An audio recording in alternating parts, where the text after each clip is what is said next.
माननीय शिवपाल जी के साथ जोड़ते हुए महामहिम राज्यपाल जी के अभिभाषण पर मुझे बोलने का मौका दिया। मैं अपनी पार्टी के तमाम लोगों का धन्यवाद करता हूं। और आज कल माननीय महिम राज्यपाल जी के बाद नेता विरोधी दल ने एक प्रस्ताव रखा कि संस्कृत और उर्दू को भी इसमें शामिल कर लिया जाए, लेकिन नेता सदन गुस्सा आ गया माननीय मुख्यमंत्री जी को। देखिए, अगर आपने भी बीएड एंट्रेंस एग्जाम का फॉर्म भर रखा है और आप भी चाहते हैं कि हम इस बार अच्छा प्रदर्शन करें और अच्छे प्रदर्शन के साथ साथ एक चुनिंदा कॉलेज लेकर के आए, तो देखिए आपके लिए एक बेस्ट बुक मैं आज सजेस्ट करने वाला हूं जो कि चक्षु पब्लिकेशन की है। यहाँ पर आप देखोगे कि कलावर की ये बुक है, स्टडी गाइड बुक है, जहां पर 2700 से प्लस यहाँ पर महत्वपूर्ण यानी इंपॉर्टेंट क्वेश्चन की सीरीज आपको मिलेगी 100% गारंटीड के साथ। इसके साथ ही साथ 8 सॉल्व पेपर यहाँ पर आपको देखने को मिलेंगे। साथ ही साथ यहाँ पर आप इनकी बुक का अगर कंटेंट देखोगे तो एकदम बेस्ट कंटेंट इनका रहता है बुक का। साथ ही साथ चक्षु पब्लिकेशन की कॉम्बो बुक्स भी जिन्हें आप अपनी स्क्रीन पर देख पा रहे होंगे, ये कॉम्बो बुक्स अगर आप लोगे तो आपकी तैयारी में 4 चांद लग जाएंगे। आप ऑफलाइन चाहोगे ऑफलाइन बुक मिल जाएगी, ऑनलाइन चाहोगे तो लिंक मैं डिस्क्रिप्शन में दे रहा हूं, उसके माध्यम से आप बुक को परचेस कर सकते हैं। ले आ गए उर्दू के नाम पर।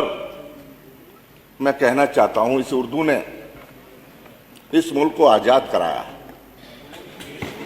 इस उर्दू ने इनकलाब जिंदाबाद का नारा तमाम लोग लगाते हैं, लगाया है। ये उर्दू का शब्द है। हमारे मुल्लाओं को कटमुल्ला बोल दिया, हमने कहा मौलवी बना दो उनको सबको।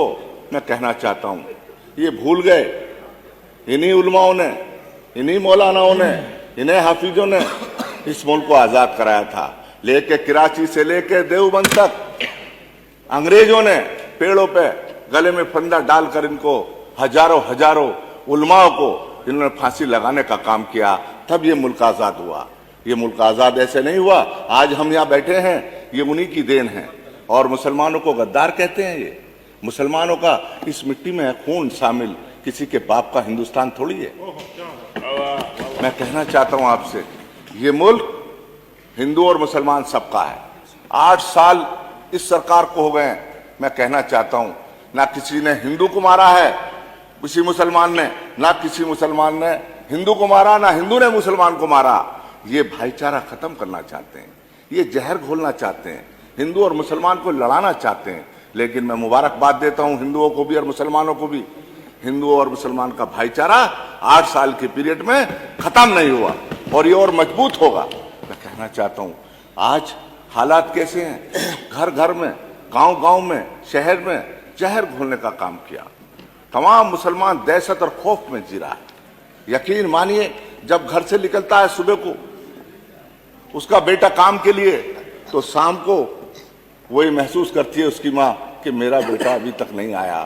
दरवाजा खोल के झांक कर देखती है कि मेरा बेटा देर हो गई, क्यों नहीं आया। इसलिए डर लगता है उसको कोई थाने वाला पकड़ लेगा और उस पर 4 मुकदमे फर्जी लगाने का काम होगा। 8 साल के अंदर मुसलमानों को क्या दिया है?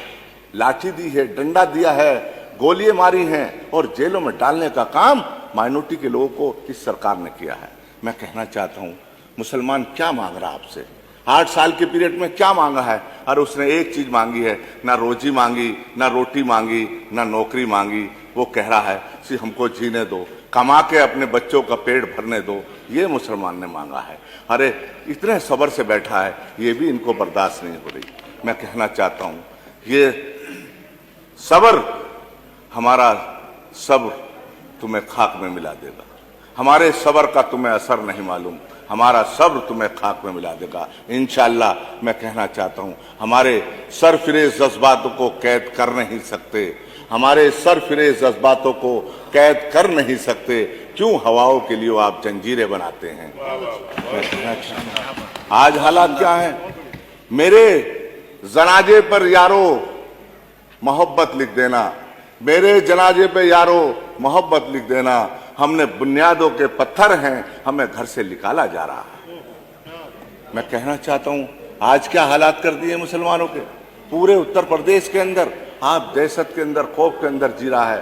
तमाम ये लोग कोशिश कर रहे हैं किसी तरह से भी हिंदू मुस्लिम झगड़ा हो जाए, किसी तरह से भी मुसलमानों को मारा जाए। लेकिन मुसलमान यकीन मानिए इस देश का वफादार है, इस देश का गद्दार नहीं है, इस देश का वफादार है।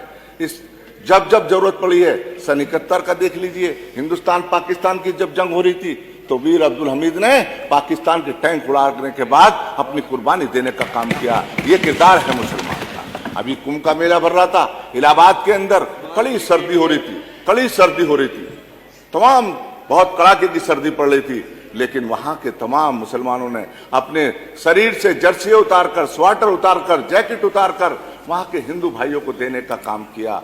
अपने दरवाजे खोल दिए, अपने मस्जिदों के दरवाजे खोल दिए, मदरसों के दरवाजे खोल दिए, अपने इमाम बाड़ों के दरवाजे खोल दिए, मुसाफिर खानों के दरवाजे खोल दिए, अपने घर के दरवाजे खोल दिए और हिंदू भाइयों को अपने घरों में बिठाने के बाद सेवा और खिदमत करने का काम वहां के मुसलमानों ने किया है। मैं कहना चाहता हूं आपसे, आज हालात कैसे बना दिए, ये मुसलमानों का किरदार है। और ये हमको कहते हैं मुसलमान के नाम पर चिढ़ रहे हैं, मुसलमान के नाम पर गुस्सा आ रहा। माननीय सदस्य समराइज कर लीजिए, स्थानीय कोई प्रॉब्लम हो तो बता दीजिए। मैं कहना समय चाहता हूं, आपका खत्म हो गया। मैं उर्दू ज़बां हूं, हिंदी मेरी दिल की धड़कन, मैं हिंदी